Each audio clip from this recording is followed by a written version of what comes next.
So we'll use Euler's method to estimate a successive series of y values starting at the point 0, 1.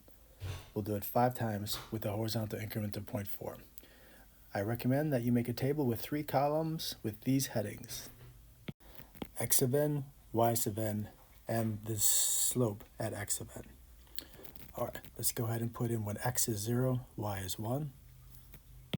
And then after that, the x values are having increments of 0.4, so the next x value will be 0.4, then 0.8, and then 1.2, and then 1.6. I like the approach of taking this formula for y prime and writing it down in each row. Alright, and now let's find the slope for the first row when x is 0 and y is 1. And so 0 times 2 is 0.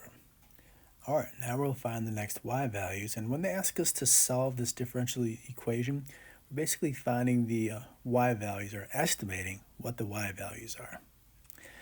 Alright, Euler's method that we developed in class last week tells us that to get the next y value, you're going to use this previous y value and increase it by the differential of y. And for this iteration, that's equal to 1.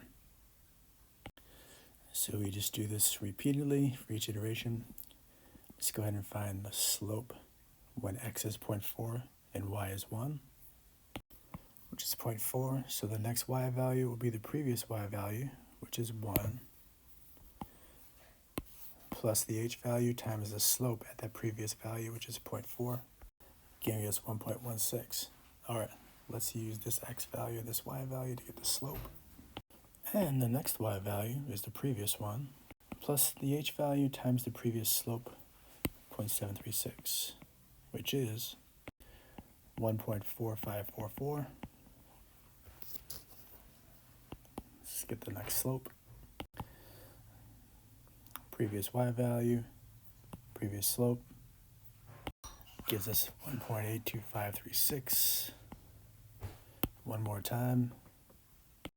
And our last y value will be the previous y value, plus the h value times the slope at the previous point, 0.9397, which brings us to our final estimate for our y value when x is 2, about 2.201.